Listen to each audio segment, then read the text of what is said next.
é estudar em espanhol aqui na Argentina, mas sendo brasileira? Será que eu escuto em espanhol e traduzo para o português? Será que eu escuto em espanhol, traduzo para o português e na hora de escrever, eu escrevo em português ou em espanhol?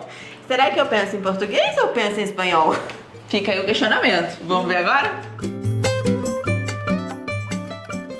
E aí, futuros universitários, tudo bem com vocês? Gente, sejam muito bem-vindos ao canal da Intercâmbio Medicina, assessoria responsável de ajudar em tudo aquilo que você precisa saber sobre estudar e viver na Argentina. E como estudante de medicina aqui na Argentina e também uma pessoa que trabalha para uma assessoria, né, para trazer pessoas para estudarem aqui, eu tenho muito contato com, às vezes, esses assessorados e eles têm muitas curiosidades. Dentre elas, essa é uma muito frequente. Cara, como é que você faz? Como é que funciona a sua cabeça para trabalhar com esses dois idiomas? Você traduz? Você não traduz? Você escreve como? Em que idioma? Vamos lá. Vamos. Eu entendo esse questionamento porque quando eu resolvi vir estudar na Argentina, eu tinha muito esse receio. E é uma coisa que eu até mandei mensagem para um amigo que estava perto de se formar. Eu falei, cara, eu não sinto que eu, mesmo se eu estudar muito, eu vou conseguir chegar no espanhol a nível acadêmico. Isso me apavorava, porque eu falava, não é só espanhol, é um espanhol de nível acadêmico. Você estudou espanhol antes de vir? Não dá pra dizer que eu estudei espanhol antes de vir. Eu tive um mês de aula com um chileno, eu tinha uns amigos argentinos que eles me mandavam, a gente conversava por WhatsApp, eles me escreviam em espanhol, eu escrevia em português. Então eu reconhecia algumas palavras, mas aprender espanhol de fato, eu vim aprender na Argentina quando eu me mudei, morei num hostel, eu fiquei aqui, eu acho que durante 2 anos vivendo aqui, estudando aqui, que eu realmente melhorei, assim, e consegui me virar com o espanhol. Eu não estudei gramática, eu não estudei espanhol, aprendi na vida. Eu acho que a gente já falou em outro vídeo, né? Eu não tive contato nenhum com espanhol antes de vir. Eu acho que eu não pensei muito, né? Eu vim. Então, pra mim foi tipo, cheguei e era literal tudo em espanhol. Aí foi tipo de a pouquinho.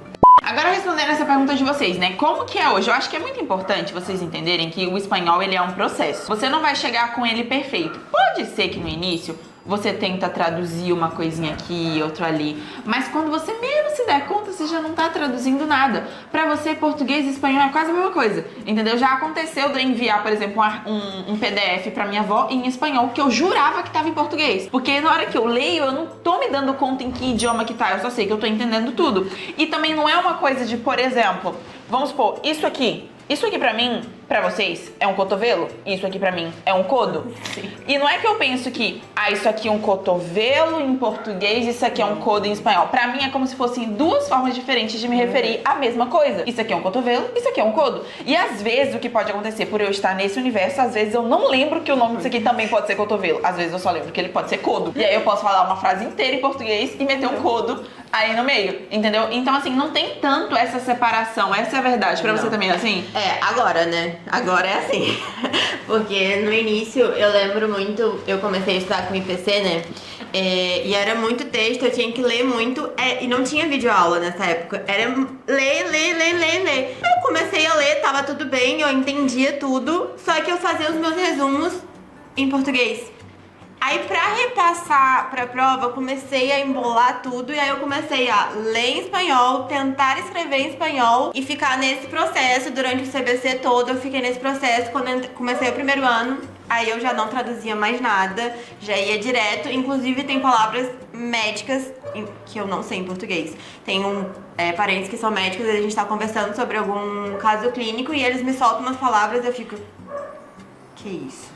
Não sei. Não, e às vezes é tipo o óbvio e a gente não sabe. Por exemplo, que eu até tava comentando com ela. Um amigo chegou pra mim e falou assim, me dá aí um GH. E eu... Que é isso? O que é GH? Não vinha nada na minha cabeça. Pra gente é reate, entendeu? A gente tá falando do mesmo hormônio, que aqui seria hormona. E vocês entendem também que justamente por como ele é parecido, porém diferente, e aí você acaba cometendo essa mescla de idiomas. Eu não consigo olhar pra uma grávida e falar que ela tá grávida, eu vou falar que ela tá embaraçada, independente do país que eu esteja, entendeu? Então não é que eu não sei falar, mas é porque a configuração ela vai mudando na sua cabeça. entendeu? Então a gente acaba misturando um pouco dos idiomas. E às vezes eu tô lendo em português, coisas que não são da medicina, né? Eu tô lendo em português, mas minha cabeça eu já tô pensando em espanhol. Eu não sei se isso acontece com você. Eu já penso em espanhol, às vezes eu já vou responder em espanhol, aí eu volto pro português. Não, pra mim, por exemplo, se eu tiver numa conversa toda em português e alguém me soltar qualquer palavra em espanhol, eu posso continuar a conversa em espanhol sem perceber. Isso acontece também. É como se, tipo assim, mudou e eu continuei e eu não me dei conta. Então, assim, eu acho que é importante dessa conversa que a gente tá tendo, vocês entenderem que no início não vai ser tão fácil, no início vai ser um pouco mais trabalhoso, no início talvez você vai ter que traduzir, tudo vai depender do seu nível de imersão. Claro. E eu acho que um ponto muito importante pra gente deixar claro aqui, que era uma dúvida que eu tinha, com relação ao espanhol acadêmico e tudo mais. O que acontece? O nosso contexto dentro da medicina, ele é muito nichado. Então, independente do se você vai escrever ou se você vai falar, aqueles termos você já leu, você já ouviu. E você vai usar eles pra você explicar na sua prova oral, pra você escrever, pra você ler na hora de fazer um choice. Então, é assim, é um contexto muito nichado que você vai aprender naquele contexto, você vai aprender aquelas palavras e você vai usar elas depois. Então, não é tão complexo quanto a gente pensa. Talvez seria mais complexo em outros contextos de conversas de temas que você não tá acostumado, sei lá, de você falar sobre política, e aí você vai estar com outro tipo de pessoa que tem um repertório linguístico e cultural diferente que o nosso, que é mais nichado, entende? Eu sinto que a galera que é de humanas, ou seja, que vai pra uma matéria, por exemplo, psicologia, sim, eu sinto que exige muito mais do espanhol deles do que do nosso, porque eles têm que fazer muitos trabalhos, e tipo assim, e exige mais uma linguagem muitas das vezes muito técnica e muito formal. Sim, justo que eu tava falando há pouco tempo é que eu tinha repertório pra 1 hora de prova oral no primeiro ano, eu podia ficar 1 hora falando da matéria, mas se eu sentasse com alguém, me perguntasse da minha vida, em 2 minutos acabava, eu já não sabia vocabulário, já me perdia. Agora não, graças a Deus, mas no início foi assim. Então, eu acho importante vocês entenderem isso, né? São várias camadas, é todo o processo de construção, mas você consegue avançar, você consegue entender. Agora, essa dúvida que a galera tem, né? Ah, traduz. Não, a gente não traduz. É como eu falei, são várias formas diferentes de dizer absolutamente a mesma coisa. A gente entende a mensagem sem ter a necessidade de passar pro nosso idioma materno. Lara, uma pergunta. No seu primeiro dia de aula, você entendeu tudo que o professor falou? Na real, no meu primeiro dia de aula, eu não sei se eu consegui prestar atenção em tudo, por quê? Porque eu pensei que isso já vai linkar com outro tema, que a gente gravou um vídeo sobre o primeiro dia de aula. Eu pensei que ia ser muito tranquilo. Eu pensei que ia ser, eles vão se apresentar, nós vamos nos conhecer e será um dia feliz. Eu não estava preparada pra ter conteúdo no primeiro dia. Então, acho que no primeiro dia eu tava assim, ó, chocada com a quantidade de conteúdos que eles já deram no primeiro dia e eu já pensando, meu Deus, eu tô muito atrasada. Então eu confesso que eu não prestei tanta atenção se eu entendi. Foi mais um choque, eu acho que eu tava em choque. Assim, eu lembro do meu primeiro dia que o que era realmente técnico, né, como a gente já falou, eu conseguia entender. Obviamente eu tinha que sentar na frente porque eu precisava prestar mais atenção. Quanto mais alto eu escuto, melhor eu presto atenção e entendo. E aí eu lembro que vai acontecer com todo mundo, a parte das gírias, a maneira de falar certas coisas que eu ficava... O que quer dizer essa palavra? E tem palavras que eu fui descobrir o que significam, tipo, esse ano. E eu fiquei, oh my god. A gente tá sempre aprendendo, né? Essa é a verdade. Depende muito das pessoas que você vai se conectando e os contextos que você vai tendo acesso. Pra finalizar, vamos já dar dicas daquilo que a gente fez que ajudou no nosso espanhol. O que você acha que ajudou muito a melhorar? Eu mudei toda a configuração, tipo assim, de legenda, de música, tudo era em espanhol. Então eu vivia o espanhol. A televisão era ligada... Tudo em espanhol, ler tudo em espanhol e fazer amizades com argentinos, tentar conversar, porque no início, nos primeiros meses, eu fugia de ter uma conversa hispana.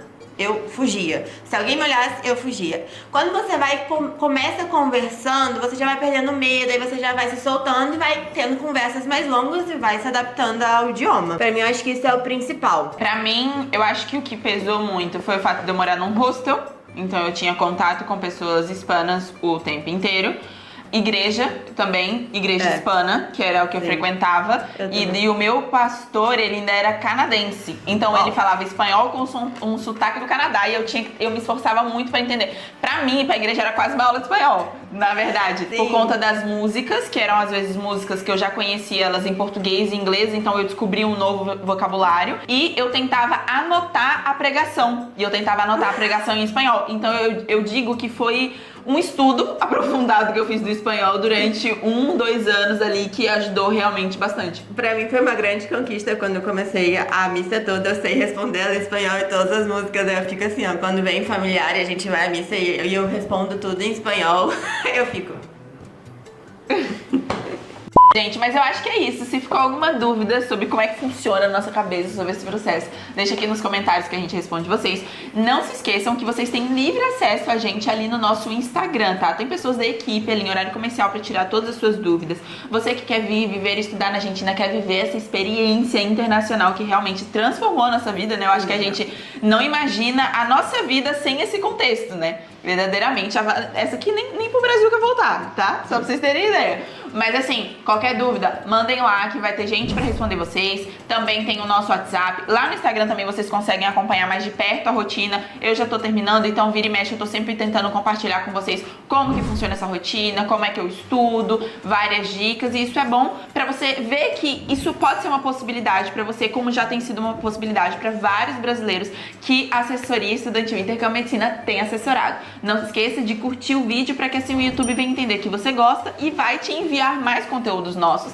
Se você se inscrever, então, aí que você vai receber mesmo e não vai perder nada, né? Qualquer dúvida também de ideias de vídeos novos, pode comentar, mandar no Instagram que a gente vai dar uma olhada e vem pra Argentina. Tchau!